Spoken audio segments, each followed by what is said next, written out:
Hello, everyone, and welcome back to the Pushing Buttons podcast. My name is Marks, and I am too close to Betty's IRL life. Okay, hang on a second. What do you mean by that? I'm just saying that when I met you, I didn't know we would have so many mutual connections in real life. That's true. By the way, we give each other titles and everything like that. So let me introduce you first. So because Annie is still away, no longer doing lock-in things, but still kind of away, we're going to bring on another guest. And this week's guest is Betty, the Observer. Say hi, Betty. Hi, I'm Betty, an observer, and I'm also a grass Pokemon enjoyer. Okay. That's pretty on brand for you, yeah, right? It is. Yeah. Can I ask why? I forget when it started, because my first Pokemon game that I played was Diamond and Pearl. So it's not like it was even the first Pokemon I ever got. Okay. It's more so I think I just saw him and I was like, that's it. I really don't have a good origin story, but I'm a big a big Bulbasaur enjoyer. I have a lot of merch, like my desk mat, and I have a mug, and I have this keychain on my desk. Goodness. And my friends found this little figurine thing. I'm sorry, I can't believe that it was just oh yeah, you looked at Bulbasaur and were you know what? That's it. I'm on board. Because usually when it comes to Pokemon, especially the first generation Pokemon, I found that a lot of people were either Team Charmander or Team Squirtle. And then I remember when I saw because you posted a lot of stuff about all your Bulbasaur merch that you have collected over time. I'm like, this is unconventional. Yeah, I feel I don't know, because Sierra Dawn, one of our friends, she also really likes Bulbasaur. So I was like, okay, it's a thing, it's a normal thing. And then I go on Twitter, and then people are like, why do you like the green one? And I'm like, because he's so cute. Oh my god. Well, the Pushing Buttons podcast, if you couldn't tell, is an esports themed slice of life podcast. We talk about all sorts of esports, including Bulbasaur. But you know what?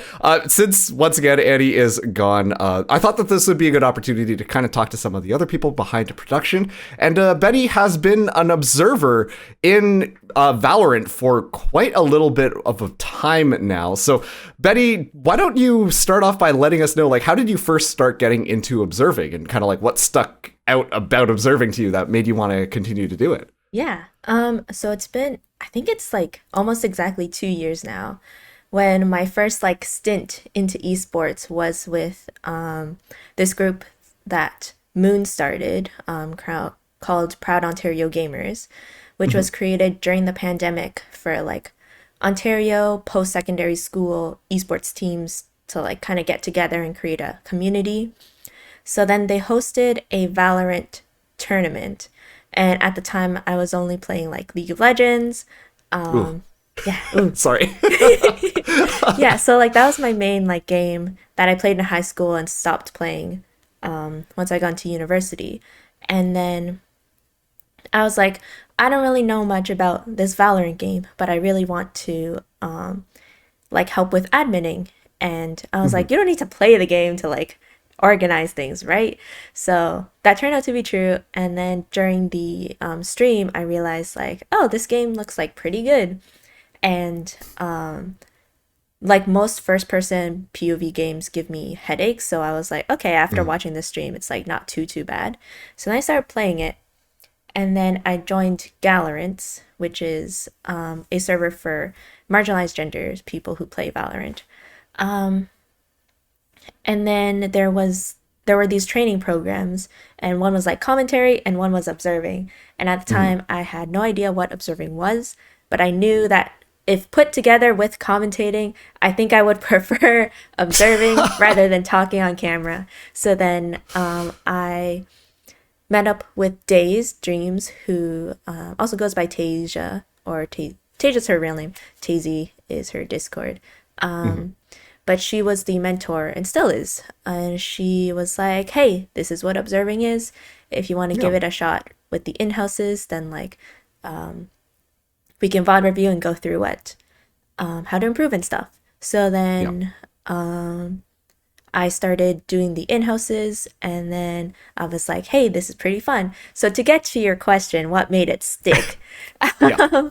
I think I really enjoyed like getting to showcase the game in my own way, and to make sure I was like getting every bit of information that I could. And also like there's a bit of an ego boost when you do like a there's like a what we call like a 50-50, like if there's two players coming together that you don't really know who will Win the battle. win the battle, like if they're just dry peeking each other, and then Yep. there's a little ego boost when you get the one that like when you bet on the right Wins. person. So there's that too. So it's kind of a coin flip. It's kind of a coin Yeah, flip, and you have to kind of sometimes. guess. Yeah.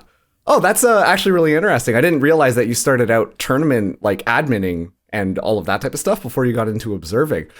Just to kind of put this in a little bit of like a time frame. This was during the pandemic, like you said.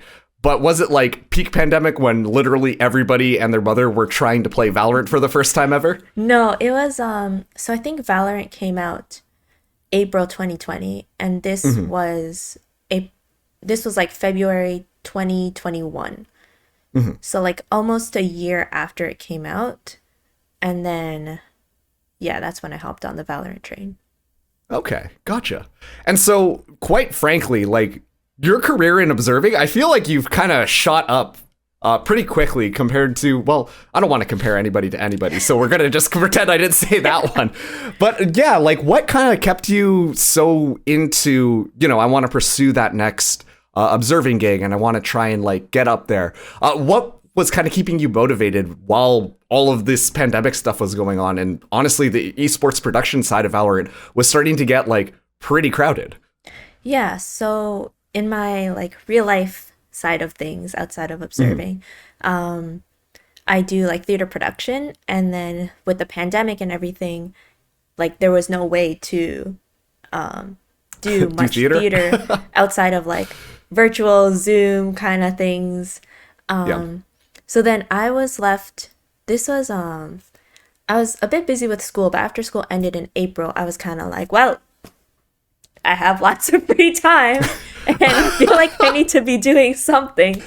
Yeah, basically a lot of free time. And I think like seeing other like role models, essentially like Dazed and other people doing stuff with Knights and like Nerd Street, then I was like, oh, I feel like if I work hard enough, I can eventually do that. So I was doing like a couple of like community streams for Knights and stuff with like Great Lakes Gaming. And I was like, okay, this is like still really fun. I still really enjoy it, and I want to get better and keep going. That's interesting. And talking about like kind of climbing up there alongside some of your peers in the observing scene, I feel like I know a lot about the observing scene just because it's all secondhand from Annie, who started out as originally an observer. So I would hear all these stories about like what's going on. I'm like, oh, that's kind of interesting because from a caster's perspective, things are very different in just kind of like, I guess, the talent pool as well as like how people approach things. But while you were actually able to get some success, do some events and start to build yourself up, what was like a really like core memory that you kind of like take away from this whole esports experience? Ooh, I think like a core memory, it was like, it must have been September 2021. Okay. And then I just moved into my first apartment, so that was pretty exciting. And then I was taking a walk along, like if anyone's from Toronto, like along Lakeshore, like Ontario. And then I saw like a job posting for that Singa had posted. Singa's like a EU observer, and I worked with him, not with him, but he was looking for a replacement for this tournament during the summer. So I kind of knew him through that. And then he posted a thing looking for an observer. And then I DM'd him and I was like, hey, I'm available for these dates that you posted. And he was like, oh, I hope you aren't. And I was like, sorry, what? And then Okay. he was saying like, oh, has this person not reached out to you yet? And I was like, no, not yet. And then he was like, oh, like if she doesn't, then like I'll consider you for this. And I was like, okay. And then Yeah. in the next few days, I got contacted to do the first tournament for EU Game Changers. And then I was like, whoa. So it's kind of crazy, like waking up at 6, 7 a.m. to observe that. And Yeah. then also, I remember I was observing with Singa, and then he was like, oh, we're on the Valorant channel. And I was like, we're what? Surprise! Sorry, what? And then at one point during the day, he was like, yeah, there's like 7,000 people. And I was like, there's who? So, yeah, that was kind of a like, oh, that's Panic. panic. And also Yep. like a big international for me broadcast. So that was, I think, core memory. Yeah. Wow, that's kind of wild. Because on top of that too, like waking up that early, I think I've only ever done one EU cast, and it was back in Overwatch when I used to do that game. And yeah, you wake up in the morning and you're just like, all right, like let's get this over with. But then if you get hit with that information that like, hey, by the way, it's the main channel and there's thousands of people watching, that could be a little intimidating. Like going from like NA kind of tier 2, tier 3 things, Yeah. and then like Riot broadcast. And I was like, Surprise! yeah. Yeah. Oh, that's kind of fun, actually. But hey, you know what? I think that also, too, is a pretty important, like, stepping stone in just kind of having an idea on, like, what type of skill level you are. And I also think that's a pretty good indication that a lot of the hard work that you put in starts to pay off, because then people notice. And on top of that, too, you can hold your own on some of those larger scale broadcasts, even if you weren't aware that that was going to be the case, right? Also, one last Yep. thing about that broadcast. I remember the first day, Singa messages me and he's like, hey, my train is delayed. So I'll be a bit late. So I was just sitting in that Discord call because the way Game Freaks did their broadcast, they were all in studio together. So I was just in their Discord by myself. And sometimes the TL would pop in and like say hi to me and like we chat a bit. And I was like, I don't know what's happening. But yeah, it's okay. It ended up fine. Yeah. It all worked out in the end, right? That's what's important.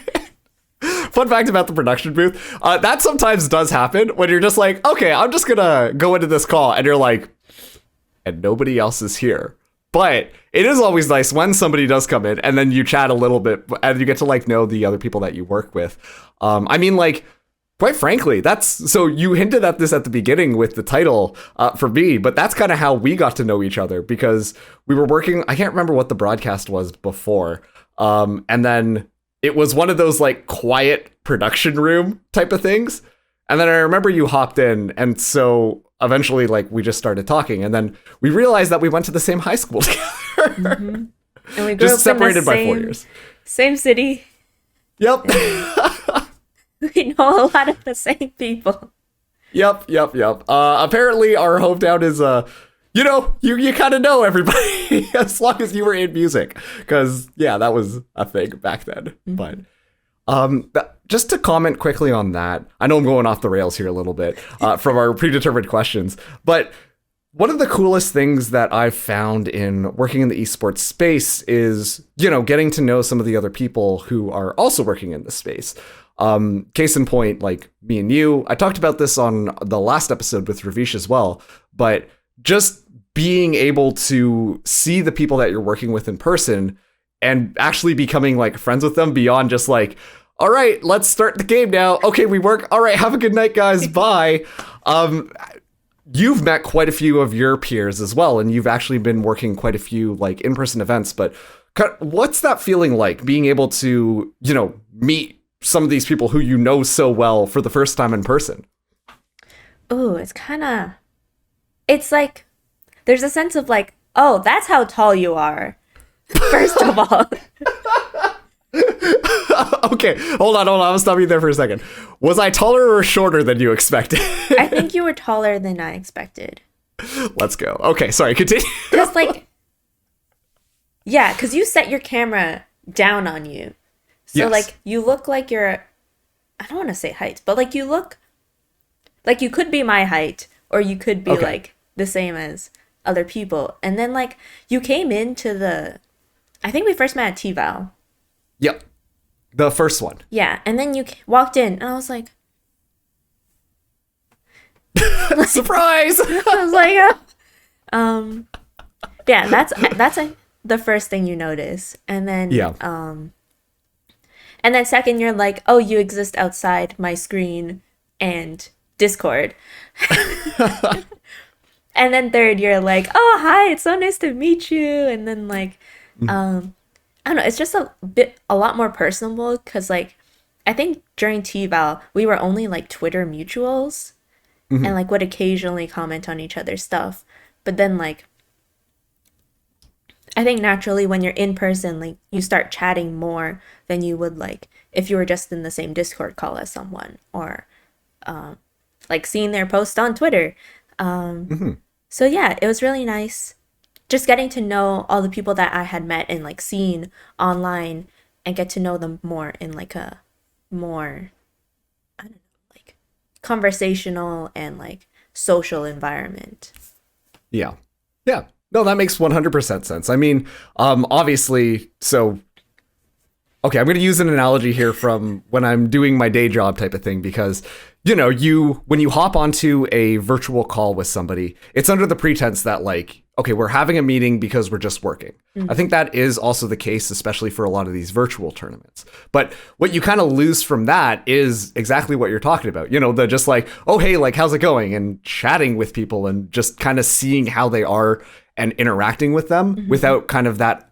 There's still that overarching pretense of like, okay, we're here to get something done. But it is a lot more like casual and, you know, you get to know people a lot better just by being in the same room as them as opposed to being virtual. And so to follow up on that, you know, what's it like kind of shifting from, you know, working at home, you know, doing your observing on your computer and then suddenly being in studio because you've worked a couple of lands like on site, whether it was the T-Val one, you were also at, well, you were at the Campus Clutch with me. Yes. I remember that. And what was the other one where Sierra and Stride were casting it? That was the Bell Esports Challenge at the CNE. Fan Expo, right? No, Not Fan CNE? Expo. Fan Yes, Expo? Yeah. Yeah. But like, what's like the shift like when you have to go from, you know, being at home in your own comfort, you can do whatever you want to like being in like, oh, shoot, like I'm backstage now and I'm in this production room. What's that shift like? The bathrooms are further than you think. Oh. Like, they're not just in my small apartment. They're just, like, you gotta go, you gotta get up, you gotta go, say, hey guys, I'll be in the bathroom. You gotta wander through, especially at Fan Expo. Like, you're going through all the cosplayers. And you're just, yeah, so that's the first thing. Why is this map going into triple overtime? I need to go to the bathroom so badly. Or what else is there? You need to bring snacks because you can't just grab food from your kitchen. You need to like, well, sometimes most of the time there's catering. But oftentimes it's like, okay, catering is going to be here in 3 hours and I'm hungry now. So Yep. I gotta grab. And also, like the breaks are more fun than when you're home by yourself. Okay. Like, you get what to, do you like- mean by that? Yeah. Because like during a break, then you're kind of like, okay, I need to, I'm kind of just sitting here and maybe I'll pull up a YouTube video or like play a little game on my phone. But like during a break, you can like chat with your coworkers and do that, and then you realize like, oh shit, there's like 30 seconds left on the clock. We need to like sprint back to our stations. Yep. But yeah, And it's also like more fun. Like you get the crowd reaction, obviously, especially at like Fan Expo. So just to quickly fill in the blank here, Fan Expo is kind of like it's the Canadian Comic-Con that happens in Toronto. It's not as big as Comic-Con, obviously, but it's kind of like a larger scale event. So that's why you're walking through cosplayers to go to the bathroom when you're working at Fan Expo. It's not like, like, oh, it's a land. Why are there a bunch of cosplayers just everywhere? They're just all near the bathrooms. Yeah. And then, yeah, just seeing crowd reactions. And then, like, sometimes there's an MC, like there was at Fan Expo, and they're, like, playing with the crowd and, like, asking questions, doing stuff like that. So seeing that side of the game outside of like the LAN, obviously, then like that's pretty fun, like seeing fans watching the game. Yeah, that's as a caster as well, when you do work the events, it's very gratifying to be able to like, hear the crowd, and it almost is validating, because like you're like, oh, like we're showing the good stuff, because clearly people are like, oh snap, in the background and like screaming every time you see a massive play. So it is quite a bit of fun. But I'm gonna draw an interesting parallel here, because I feel like a lot. Did you just copy me doing the finger across the screen? We're paralleling. Paralleling, yes, that is correct. What if we're perpendicular? Oh no. That's Mark, like the extent of my. I remember in like grade 8, like we were in art class, and then like the teacher was like perpendicular, and I was like, is that just like another form of parallel? Like I don't get it. So like it triggered you from such a young age, perpendicular? Yeah, I was like, what does that mean? Like there's more things. There's more like line intersection-y things we gotta learn. Y equals mx plus b, Betty. It's not just parallel or not parallel like that. I just imagine you sitting there just like, why is this a thing? No, this should not be a thing. No one needs to know this. Come on, guys. But also, too, perpendicular is just like a fun word to say, you know? Like, I guess so, but like for 8th graders, it's a bad time. Okay, yeah, fair enough. Shout out to the Ontario school system. A lot of politics wrapped into that currently. But okay, so to connect some of the dots here, I'm hearing a lot of the live event, the production studio type of stuff. A lot of that is similar to what I hear people who like work in like theater talk about like their experiences there. And so I wanted to ask, because you have a background in theater. You've been doing productions more like outside of esports as well. And kind of like, what are the connections there? And like, what are the differences and similarities between those two types of environments? Yeah, so I do theater. Marx wrote as a theater kid, which I guess I am, but I also have like a BFA. So not just that. Okay, what does BFA stand for? Is it Bachelors of Fine Arts? Yes. Oh wow, I nailed it. You're so smart, Mark. What can I say? But isn't that not just like, I am a theater kid and now I'm qualified to be a theater kid? As a qualified theater kid. There we go. I think there's a lot of the same like kind of buzzy energy that I really like about live events and like live performance, where like you don't exactly know what's gonna happen, because like at least on the acting theater side, yeah, there's a script, but like what if a prop wasn't set properly and now the actor has to like kind of make it up and do whatever, or like they miss a line and they're suddenly like 4 pages ahead and like we all need to like kind of scramble to catch up and like fix it. I think similar thing in esports, and I guess sports as well. Like you don't know who's gonna win, you don't know what's gonna happen or how they're gonna win. Sometimes it's like, oh, this is clearly like a tier 1 team versus a tier 4 team. Maybe that's a bit one-sided maybe. But also like, oh, are they gonna do like any fun crazy plays to like or like to have more fun with this like lower team. But like that's so I think there's like a lot of the same energy Also, like people get excited about it as well. Like, oh, I sure hope nothing, like in theater, like you're kind of like, oh, I sure hope nothing like bad happens tonight. I hope it's like a very boring day and that everything goes according to plan, which Yeah. usually it doesn't.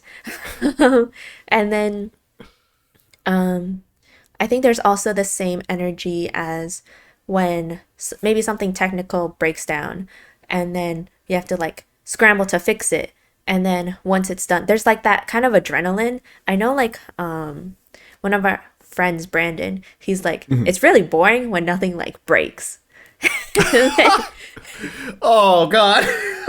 Which is like, yeah, it's kind of boring. Like you're kind of going, following the ROS, like the run of show Yeah. very precisely and everything's going according to plan. Yeah. But then when something does break, they're kind of like, ooh, I get to flex like how good I am and like all this experience I have to like troubleshoot and like fix it and get Yeah. it working. So yeah, I think that's very similar. Yeah. Kind of like the improv, making it up as you go, but also being able to just like keep the show running, right? Yeah. And how did you originally get into theater? Because I'm kind of getting the sense that it's that like, you know, the fact that you're able to put on a production for other people for them to kind of enjoy. That's very similar both in theater and like esports. But obviously theater probably started a lot earlier on for you than esports did. So how did you kind of realize like, oh, this is something that like I want to pursue a little bit more like professionally and stuff? So in grade nine, I took drama because my sister took drama and I was like, oh, that looks fun. She looks like she's having a fun time. So then Yeah. I took drama and then in grade 11, I started being like, ooh, what's this like technical production side? So then I became interested in stage management because we were doing a murder mystery. And then my teacher was like, who wants to be the director? And I was like, not me. She was like, who wants to be the stage manager? And I was like, oh, that sounds kind of fun. So then I Yeah. volunteered and I was like, okay, what am I doing? Like, what does this entail? So, Okay, what did I just sign up for? Just trial by fire. We love Yeah, it. so then I was just researching a lot and I was like, oh, this sounds fun. And Yeah. then, so for those who don't know, in like theater, a stage manager is the person who's in rehearsal, they're writing down all the blocking and keeping track of everything where like each prop and costume goes. And then during the show, they're the ones who are calling the cues, so telling the lighting, sound, maybe like automation, video technicians, like when they're supposed to go and do their cues. So I liked doing that, and then I got interested in like the lighting and sound because I was like, oh, if I'm gonna be calling them, I should be like learning what they do. So then I did that as well. And then I actually got to do a co-op in high school with our local theater. And then, so that was really interesting and a chance for me to be like, okay, I remember my mom was like, okay, Betty, if you want to go into theater, you need to like ask all of your coworkers what they do, like, and how did they get there, where they went to school. You need to figure out this information. So I was like, okay, mom, whatever you say. I'm on it. Yeah. I'm on it. So I literally talked to all my coworkers when I was like shadowing them Yeah. during work. And I was like, hey, so what do you think? Like, should I go to college? Should I go to university? What worked for you? And then I eventually settled on university, and also partially because my mom had some ideas about that. But but you know, Yep. That's just how it goes sometimes. I know exactly. so then yeah, that's kind of what inspired me to go into it professionally. And I also like aside from all that, I really enjoyed it. And I kind of knew, at least in high school, I wasn't a big fan of like writing essays and like not a big fan of like math and science. So I was like, Perpendicular. fuck, It's all coming it together. always comes back. Yep. It always comes back to those damn 90-degree angle lines. And then, so yeah, I was really into that. And Okay. just so happened to be like a, what's the word? Like a viable career path. Okay. Huh. And actually, that's kind of interesting because, what your mom told you to do, I guess, more in the theater production side of things, where it's like, ask them how they got here, figure out their path. I find that is actually just good in general, whether or not you're pursuing a career in theater, in science, or honestly, even in esports. Like, one of the things that I've noticed too is just being like talking to people and kind of hearing how they got to where they got to is always just very important, because it helps give you a bit of a direction on like, well, if I do want to take things seriously, what is the path I could potentially take in order to kind of reach the point that I want to get to. So that's a good shout from your mom. Go Mom. Woo! We love Betty's mom here. So, okay, I want to bring this back a little bit more to the esports side of things. And, throughout the entire, because it's been a couple of years now that you've been in esports, and, you've done quite a few events, you've met a bunch of people, you've done a bunch of things. What's like one lesson that you've kind of pulled out from this whole esports experience? Like, personally, one of the things that I always say is just like time management, very important, because otherwise you just burn yourself out and you feel terrible about your life. But what's something that you've kind of taken away from your esports experience? Well, first of all, I'm going to say when you said you've been here for a couple of years, that kind of like spooked me a little. Did I send you into an existential crisis? It has been a while. You are right. It's 2021. It's 2023. I know, but like just hearing that, it's like a little scary. Yep. But I think like something I learned is to really like cold DM and email as many people as you can. Mm-hmm. And I don't mean in the sense that, hey, I'm going to DM like the global producer of Riot Games as someone who has never observed before. Yeah. I mean that in the sense that like, if there's an event coming up that you see posted on Twitter, then I think it's fair game to message the organizer or like comment on that and be like, hey, I'm a observer caster, whoever, and here's my reel and resume. Let me know if you need someone. And then if you're just starting out, you can like message someone like, I think like sometimes to gauge this is like see what the prize pool is. And if you're like a beginner, then you can be like, okay, that's like a reasonable prize pool. Those are like not tier 1 teams. So go on like scope and scale of each production or organization. But sometimes they're like, hey, actually, we do need someone and your reel looks pretty good. Come on in and we'll get you on this. But like, or the worst they can do is say no. And as long as you're not like pestering these people and being like, hey, do you need someone? Hey, I'm this. Hey, hire me for this, blah, blah, blah. And as long as you're not like spamming and bothering these people, then like, I think one is just to introduce yourself is fine. And even if they're like, oh, I don't need you, but I know someone who might, they can help like get your name around the community and see that like you're an emerging or experienced person that they might need for future events. So yeah. And on top of that too, even if they do kind of say no, just to build off your point a little bit, it at least puts you on the radar, right? And even if you aren't, like, this is one of the things that I've noticed with a lot of like online interactions with people, especially too because of the pandemic, like a lot of esports stuff is just kind of exists online.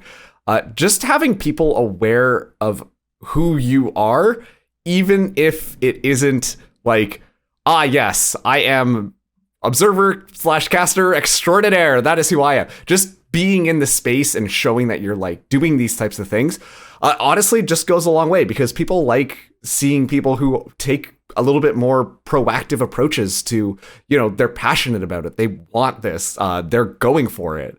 And so, like you said, don't pester people, because if you send a cold DM being like, hi, hello, I would like to work at Riot Games, please. Maybe you gotta look in the mirror and do a little bit of reflecting first, just to be like, okay, is this really the right move? But, it is just a person on the other end receiving the DM as well. And if you're a jerk, why would they want to hire a jerk? Or if you are full of yourself, why would they want to hire somebody who might seem like a bad time to work with? I think that's a really good tip, honestly. Yeah, and even like, I think on your point of like onlineness, it's kind of like with everything being online, if you don't like post and like comment or like try to interact with the community, I think it's very easy, not like easy in the sense that like, oh, if I don't post every day, I'll be forgotten. But in the sense like, if I don't like make myself known, then like people just won't see my stuff. And then like they might forget to like consider me and stuff. I feel like I'm explaining this in a bad way. And it's like something that I don't like about the onlineness of our kind of community. But it is kind of true that like, if I post less, then like they might think of other people instead of me. So like, I don't mean this in the sense that like you need to obsessively think about how many engagements you're getting and like how many followers you have. But I think there's nothing wrong with like genuinely interacting with people, and like don't try to be fake and be like, oh my gosh, congrats, or like, I don't know. There needs to be a balance between what I'm describing and like. Betty, watch out. You're getting really close to being the person waving their stick at the youngins, being like, you youngins need to make genuine connections instead of just those online fake personas. Now you're talking more my speed.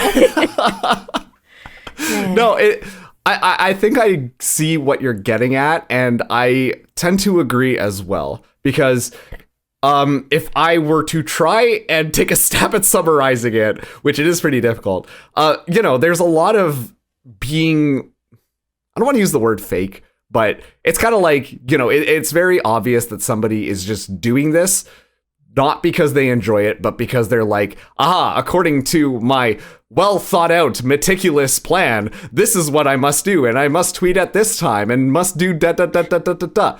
And there's just this layer of non-genuineness where it doesn't feel like you can really relate to those people. But as like, especially too, speaking about like an online presence, you have to insert a bit of your own personality when you are like, okay, I want to tweet this out or something like that. Like, you can't make it sound like you are a robot, because people catch on when you're not a very genuine person. And on top of that, too, you can have an online persona, which doesn't necessarily match who you are as a person. But when you do get opportunities and you start to work with people, production communities talk with each other. And on top of that, too, if you come off as kind of like a jerk and you're like, wow, like this person is just kind of like, I don't want to associate with them online or in person. Just by the nature of things, people kind of hear about that. And so it's this is something that we talk about a lot on Pushing Buttons, but there is a certain level of like professionalism that when you're approaching esports or like social media and stuff like that, you want to inject, your own personality into it. You want to make it so that it's still a reflection of you, but you also need to still be professional, because the worst thing that can happen is people don't want to work with you. And then that's kind of when you stop getting opportunities, or people don't really want, like, they keep you a mile away. And unfortunately, it is a part of this business that, if you're not working all the time, it's easier to just kind of disappear into the night, because esports, fastest growing industry, but that just means that there's like always so many things going on that people are always looking for the next thing. And, that pressure can be quite a bit sometimes, Mm-hmm. Yeah. Did I summarize what you were kind of? I think so. Like, okay. You need to do a certain amount, but don't do too much, and don't be too fake, but also be a little genuine. It's tough. There's no perfect formula to what we're describing. And I think the only way to know how is if you do it. Yeah. You just got to stumble into it, like how you stumbled into becoming a stage manager. Just sign up for it and then figure it out as you go. We love on-the-job training. Okay, well, to kind of wrap things up nicely, tell us a fun fact about yourself. Fact about myself. You know what? I always hate it when people ask for fun facts, but then I realized, wait a second, I run the show here on Pushing Buttons. I can ask people for fun facts about themselves. Dang it, so here we go. It's like doing a job interview and they're like, what's your greatest pretty much. weakness? Yeah. Okay. I work too hard. Thank you. I have two. Yeah. So this is the one I always use during like 2 truths and a lie. Which I hope people don't listen to this because I think it's a pretty good one. I broke both my ankles in the 7th grade. Oh my God. Not at the same time. Okay. But like it was 7th grade in January, like around the new year. Yeah. I broke my right ankle because my mom had freshly mopped the floor. And then I ran on it and then I fell. And then she didn't believe me. So I was like limping around. She's like, Betty, just walk on it. And I was like, I can't. So then we finally go to the ER and then like they wrap it up.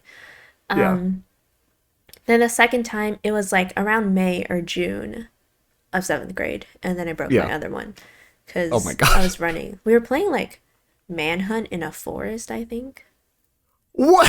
Have you played Manhunt? Yeah, but in a forest? Yeah, it was like fun. Okay. Interesting. Except when I fell over like a log. I was about to say a lot of tripping hazards, but continue. And then like I was like, oh, it's not that bad. So I walked home. And then when my mom came back from work, then it was like really swollen. And she's like, Betty, what the fuck? Your poor mother. My poor mother going through so much when I was in the 7th grade. So yeah, that's my fun fact. I also like have a really cute cat, and he's sleeping right here. In the background. His name's Toasty, and I would bring him closer, but I don't want to disturb his peace. Oh, looked up at the camera for a second, but then immediately went back down. Yeah, maybe I'll send you a photo, Mark, so you can put it up. Yeah, I'll use it as a thumbnail. How about that? Yes, it's just Mark's interviewing Betty's cat. A lot of meowing ensues. A lot of staring blankly. Yep. But okay, yeah, that's fun. You broke both your... Wow, that's unfortunate. Also, too, the fact that you broke your ankle by sliding on the floor, and then shortly there afterwards, you were playing Manhunt and running again. That just broke the... At Maybe least I'm it wasn't not the a same runner. one, right? Yeah, that's kind of what I'm learning. So no perpendiculars and no running is kind of what I'm hearing. Yeah. Okay. Gotcha. So we're not doing the marathon together, Mark. Damn it. Betty, what the heck? I thought you said that you were going to sign up. I'll walk it. Well, all right. That's going to take... I wonder how long that would take. Because that's like 40-something kilometers. Probably like a day. We'll find out. Okay, cool. Alrighty. Well, we have a short little video from Annie coming in hot. Just to peel the curtain back a little bit, I was supposed to write some questions down for Annie to answer, and I haven't done that yet because Annie's going to record that later on in the week, so I don't know what I'm asking, but here we go. Hello everybody, it's Anniepoo. Oh god, you can see my double chin in the video. You know what, this is fine. I don't care. This is just what I look like.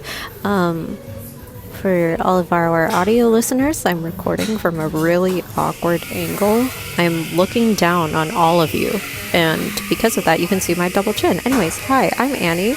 I'm back in Seattle now. I'm recording outside in a cafe, my favorite tea shop in the city. And I've just been hanging out, catching up on my work at community gaming, learning new skills. I'm going to be heading out to Astral Clash this weekend. I'm very excited to share updates about Astral Clash and share all of my experience at Locked In with everybody, talk about being a player handler, talk about observing again. It's going to be really exciting. So we'll catch up in a couple of weeks. I'm excited to see you guys soon, and have a good day. That's it. Yo, Boogie Chuck. I'm showing my nostrils right now. They're very dark. There's no boogers in there. Anyways, yeah. Hope you guys enjoy the rest couple of your weeks. I'm sure you're in good hands with Marks, but I'll see you soon. Okay? Thanks. Bye. Betty, wasn't that just so interesting what Eddie had to say there? Yeah, that was really great. Yeah. It was very insightful, honestly. I learned a lot. Me too. Yeah. All right. Well, that's going to wrap up the Pushing Buttons podcast. Betty, where can people find you if they're interested in kind of learning more about you or, see where things go for you? Oh, I'm on Twitter and TikTok. It's BETTEA 22 on both. And yeah, on TikTok, you can find more like lifestyle-y stuff of me and my cat. And on Twitter, it's me posting about esports and sometimes theater. Yep.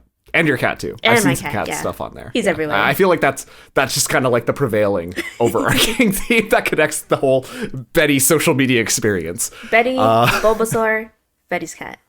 Yeah. That's my brand. The perfect triangle. They all live in balance with one another.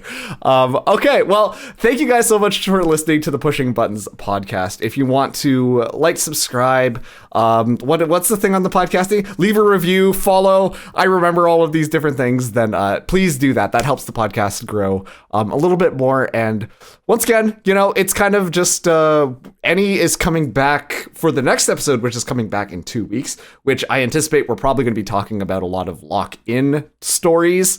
And just kind of like that whole side of things, because I don't know much. Because every time I've talked to Annie, they're like, oh, I can't tell you this. This is for the podcast. And I'm like, well, that's how our friendship is now. That's cool, I guess. You guys are the Green Brothers, where they only interact through their YouTube videos? Is that who we are now? Maybe. Oh, no. That's not necessarily a bad thing, I guess. But yeah, it's going to be interesting. So you're going to want to make sure to follow and, make sure that when the next episode comes out, you're aware of it. But thank you so much for joining today, Betty. I hope you've had a kind of fun time. It was great hearing a little bit more about the theater experience, because I, even though we've hung out and stuff like that, I don't think I've ever heard that side of, how you got into this whole thing. So that was really interesting for me to hear about as well. Yeah. Thanks for having me, Marks. This was my Do you have any final thoughts for us? Here we go. Final thoughts. Yep. Podcasts are interesting to film. They're a little scary. Okay. But they're okay. Yeah. Yeah, I think that's my final thought. But it was fun being here. Yay, glad to hear that. But all right, thank you guys so much for listening in. We'll be back in 2 weeks for our next episode. But until then, we'll see you next time. Make sure to follow us on Twitter. Forgot to mention that, @PushButtonsPod. I'm a hot mess. We're recording this in the afternoon. Usually this is a nighttime thing, so I think my brain's scattered, but it is what it is. That's also too why I'm extremely backlit here. But we'll catch you guys next time. Thank you so much for listening, and see you later.